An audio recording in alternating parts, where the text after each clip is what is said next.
ಆತ್ಮೀಯ H16 news ಅರ್ಥಾತ್ ಹೇ ಸೀತಾರಾಮಗೆ ಸ್ವಾಗತ. ನಾನು ನಿಮ್ಮವ MI ಅಥವಾ ಮಲ್ಲಪ್ಪ ಜೋತಾವರ್. ಆದ್ಮೇಲೆ ಈಗ ತಾವು ದಿನ ಸುದ್ದಿಗಳನ್ನ ಅದರ ಜೊತೆಗೆ ವಿಶೇಷತೆಗಳನ್ನ ನೋಡ್ತಾ ಹೋಗಿ ವಿಶೇಷ ಈ ಮೊದಲನೇ ಸುದ್ದಿಯನ್ನು ನೋಡಿ.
السلام عليكم ورحمة الله.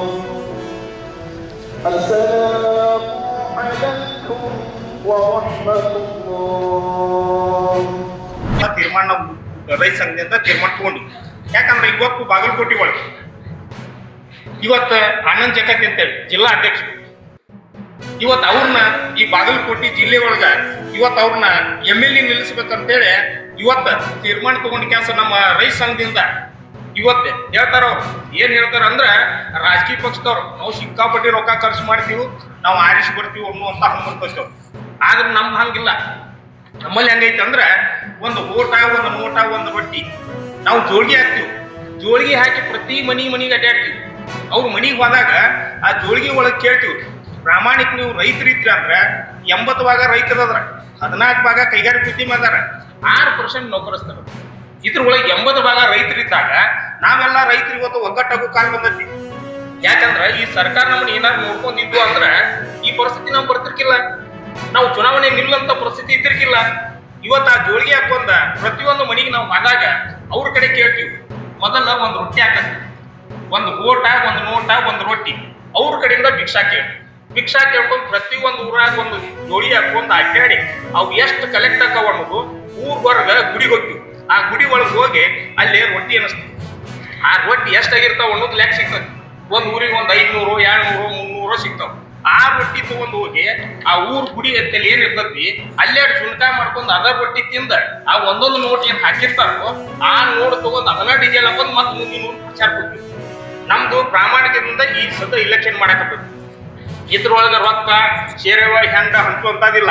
ಯಾಕಂದ್ರೆ ನಾವು ಪ್ರಾಮಾಣಿಕವಾಗಿ ನಾವು ರೈತ ಸಂಘದಿಂದ ನಾವು MLA ಮಾಡಿವಂದ್ರೆ ನಾಳೆ ಅವನು ಎದಿ ಮೇಲೆ ಅಂಗಿ ಹಿಡಿದ ಕೆಲಸ ನಾವು ಕೆಲಸ ಕೇಳಕ್ ಅನುಕೂಲ ಆಗುತ್ತೆ.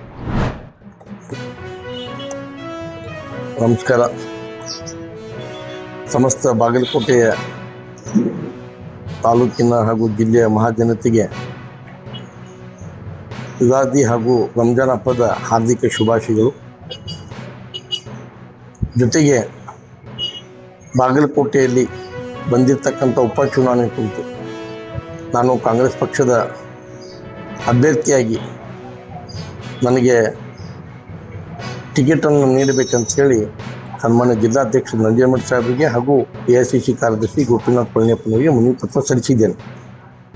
ಅದರ ಒಂದು ಆಧಾರದ ಮೇಲೆ ನಾನು ಒಂದು 33 ವರ್ಷದ ಕಾಂಗ್ರೆಸ್ಸಿನ ಕಾರ್ಯಕರ್ತನಾಗಿ ಕಟ್ಟಾಳುವಾಗಿ ನಾನು ಜನಸೇವೆ, ಜನಾರ್ದನ ಸೇವೆ ಎಂದು ನಂಬಿ ಕೆಲಸ ಮಾಡ್ತಾ ಇದ್ದೀನಿ. ಕಳೆದ ಒಂದು ಸಾರಿ ನಗರಸಭಾ ಸದಸ್ಯನಾಗಿದ್ದೀನಿ, 2ನೇ ಬಾರಿ ಸೋತಿದ್ದೀನಿ. 2 ಸಾರಿ ಈ ಮೊದಲು ವಿಧಾನಸಭೆ ಚುನಾವಣೆಗೆ ಟಿಕೆಟನ್ನು ಆಕಾಂಕ್ಷಿಯಾಗಿ ಅರ್ಜಿ ಹಾಕಿದ್ದೀನಿ. ಇದು 3ನೇ ಸಾರಿ ಅರ್ಜಿ ಹಾಕಿದ್ದೀನಿ. ಅದಕ್ಕೆ ನಾನು ರಾಜ್ಯಾಧ್ಯಕ್ಷರಿಗೆ ಹಾಗೂ ಮುಖ್ಯಮಂತ್ರಿಗಳಿಗೆ ಮತ್ತು ಜಿಲ್ಲಾಧ್ಯಕ್ಷರಿಗೆ, ಉಸ್ತುವಾರಿ ಮಂತ್ರಿಗಳಿಗೆ, ಕಾರ್ಯದರ್ಶಿಗಳಿಗೆ ನನ್ನ ವಿನಂತಿ ಏನಂದರೆ, ನಾನು ಒಬ್ಬ ಕಾಂಗ್ರೆಸ್ಸಿನ ಕಾರ್ಯಕರ್ತನಾಗಿ ಕಾಂಗ್ರೆಸ್ ಪಕ್ಷದ ಟಿಕೆಟ್ ನನಗೆ ಕೊಡ್ರಿ ಅಂತೇಳಿ ವಿನಂತಿ ಮಾಡಿಕೊಂಡಿದ್ದೀನಿ. ಅದರ ಮೇರೆಗೆ ತಮಗೆ ಮತ್ತೊಮ್ಮೆ ನನ್ನ ಕಳಕಳಿ ವಿನಂತಿ ಏನಂದರೆ, ನೀವು ನನ್ನ ಟಿಕೆಟ್ ಕೊಟ್ಟಿದ್ದಾದರೆ ನಾನು ಬಾಗಲಕೋಟೆಯ ಸ್ಥಳೀಯ ನಾಗರಿಕನಾಗಿ ಮತ್ತು ಸಾಕಷ್ಟು ಹೋರಾಟ ಪ್ರತಿಭಟನೆ ಕಾರ್ಯಕ್ರಮ ಮಾಡೋದ್ರಿಂದ ಪಕ್ಷದ ಗೌರವ ಬರೋ ನಿಟ್ಟಿನೊಳಗೆ ಕೆಲಸ ಮಾಡಿದ್ರಿಂದ ನನಗಿಲ್ಲಿ ಯಾವುದೂ ಜಾತಿ ಧರ್ಮ ಯಾವುದೇ ನನ್ನ ಜೊತೆ ವಿರೋಧ ಇಲ್ಲ. ಎಲ್ಲರೂ ನನ್ನ ಜೊತೆ ಇದ್ದಾರೆ. ಬಾಗಲಕೋಟೆಯ ಮಗನಾಗಿ ಬಾಗಲಕೋಟೆ ಜನತೆಯ ಸೋದರನಾಗಿ ಅವರೆಲ್ಲರನ್ನೂ ವಿಶ್ವಾಸ ತೊಗೊಂಡು ಕೆಲಸ ಮಾಡ್ತೀನಿ ಅಂತಕ್ಕಂಥ ನಂಬಿಕೆ ಇಟ್ಕೊಂಡು ನಾನು ಈ ಚುನಾವಣೆಗೆ ಟಿಕೆಟ್ಗೆ ಅರ್ಜಿ ಹಾಕಿದ್ದೀನಿ. ಅದಕ್ಕೆ ನಾನು ಆ ನಂಬಿಕೆ ಮೇಲೆ ನಾಳೆ ದಿನಾಂಕ ನಾನು ಅರ್ಜಿಯನ್ನು ಸಲ್ಲಿಸ್ತಾ ಇದ್ದೀನಿ ಚುನಾವಣೆಗೆ. ಅದಕ್ಕೆ ದಯಮಾಡಿ ಹೈಕಮಾಂಡ್ ಮತ್ತು ಪಕ್ಷದ ಅಧ್ಯಕ್ಷರು ಮತ್ತು ನಾಯಕರುಗಳು ನನ್ನನ್ನು ಪರಿಗಣಿಸಿ ಟಿಕೆಟ್ ನನಗೆ ಕೊಡ್ರಿ ಅಂತ ಹೇಳಿ ತಮ್ಮಲ್ಲಿ ಕಳಕಳಿಯಿಂದ ವಿನಂತಿ ಮಾಡ್ತೀನಿ. ನಮಸ್ಕಾರ. ನೋಡೋಣ. ಈಗ ಚರಂತಿ ಮಠರು ನಮ್ಮದು ಭಾಳ ಹಳಿ ಸಂಬಂಧ ಇದೆ. ನಾವು ಅವರು ಒಂದು ರೀತಿ ಕುಟುಂಬ ನಮ್ಮ ಕಷ್ಟ ಕಾಲದಲ್ಲಿ ಅವ್ರು ಸಹಾಯ ಮಾಡಿದ್ದಾರೆ. ಅವ್ರ ಟಿಕೆಟ್ ಬಾಗಲಕೋಟೆ ಕೊಡಿಸೋದವನು ನಾನೇ. ಹಿಂದೆ ಯಡಿಯೂರಪ್ಪ ಕೂಡ ಮನಸ್ಸಿರಲಿಲ್ಲ. ಅನಂತಕುಮಾರ್ ಅವರು ನಾನು ಹಿಂದಿನ ಅನೇಕ ಗುರುಗಳು ಅವ್ರು ಕೊಡ್ಬೇಕಂತ ನನಗೆ ಹೇಳಿದರು. ನಾವು ಗಲಾಟೆ ಮಾಡಿ ಅವರು ಎಲ್ಲಿವರೆಗೆ ಅಂದ್ರೆ ರಾತ್ರಿ 1 ಗಂಟೆಗೆ ನಾನು ಚರಂತಿ ಮಠ ಫೋನ್ ಮಾಡಿದ್ರು. ಅವ್ರು ಟಿಕೆಟ್ ಇಲೆಕ್ಷನ್ ಕಮಿಟಿ ಮೆಂಬರ್ ಇದ್ದೆ. ಅವ್ರು ಜಗದೀಶ್ ಶೆಟ್ಟರು ಅಧ್ಯಕ್ಷರಿದ್ದರು. ನಾನು ಜಗದೀಶ್ ಶೆಟ್ಟರಿಗೆ ಫೋನ್ ಮಾಡಿ ಯಾವುದೇ ಪರಿಸ್ಥಿತಿಯಲ್ಲಿ ಚರಂತಿ ಮಠಕ್ಕೆ ಕೊಡಬೇಕು ಅಂದಾಗ ಚರಂತಿ ಮಠಕ್ಕೆ ಟಿಕೆಟ್ ಕೊಟ್ಟರು. ಯಾಕಂದ್ರೆ ರಾತ್ರಿ ನನ್ನ ಗಲಾಟೆ ಮಾಡಿದ್ರು ಫೋನ್ನಾಗ ಅವರು. ನೋಡಿ ನೀವು ಟಿಕೆಟ್ ಕೊಡ್ಸಕ್ಕಂದ್ರೆ ನಾನು ಊರಿಗೆ ಹೋಗೋದಿಲ್ಲ. ಅವಾಗ ನಾವು ರಾತ್ರಿ 1 ಗಂಟೆಗೆ ಜಗದೀಶ್ ಶೆಟ್ಟರ್ ಕೂಡ ಜಗಳಾಡಿ ರಾತ್ರಿ 1 ಗಂಟೆಗೆ ಅವ್ರಿಗೆ ಬಿ ಫಾರ್ಮ್ ಕೊಡಿಸಿ 1:00ಗೆ ಫೋನ್ ಮಾಡಿದ್ರು. ಗೌಡ್ರೆ ನಂಗೆ ಬಿ ಫಾರ್ಮ್ ಸಿಕ್ಕಿದೆ, ನಾನು ಬಾಗಲಕೋಟೆ ಹೊಂಟಿವಿ ಅಂತ. ಈ ರೀತಿ ಸಂಬಂಧಗಳು ಅದಾವೆ. ಅದಕ್ಕೆ ಅದನ್ನೆಲ್ಲ ಚರ್ಚೆ ಮಾಡಿ ಇನ್ನೂ BJPಯಲ್ಲಿ ಕೆಲವೊಂದು ನಾಟಕ ಮಾಡ್ತಿರ್ತಾರೆ.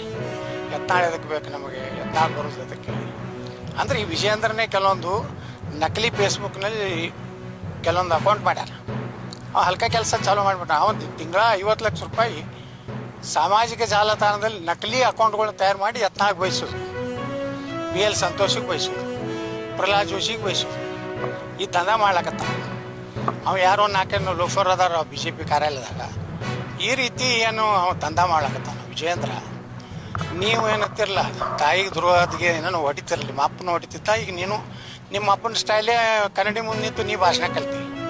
ಈಗೇನು ಭಾಷಣ ಸುಡಾಡಿದ್ದಿಲ್ಲ, ನೀನು ರೊಕ್ಕ ತಿನ್ನೋದು ಅಟ್ಟೆ ಬರ್ತಿತ್ತು. ಈ ಭಾಷಣ ಏನು ಕಲ್ತಿಯಲ್ಲ, ತಾಯಿಗೆ ದ್ರೋಹ ಅಂತಾಳೆ.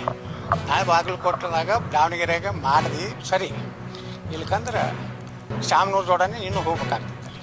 ದಾವಣಗೆರೆನೇ ಅದು ಅನುಮಾನ ಇರೋದಂತ. ಅನುಮಾನ ನೋಡ್ರಿ, ಅವರು ಎಲ್ಲಿ ಎಷ್ಟು ಲೋಕಸಭಾ ಸೀಟ್ ಯಡಿಯೂರಪ್ಪ ಅವ್ರ ಮಗ ಕೇಳಿದಾರೆ.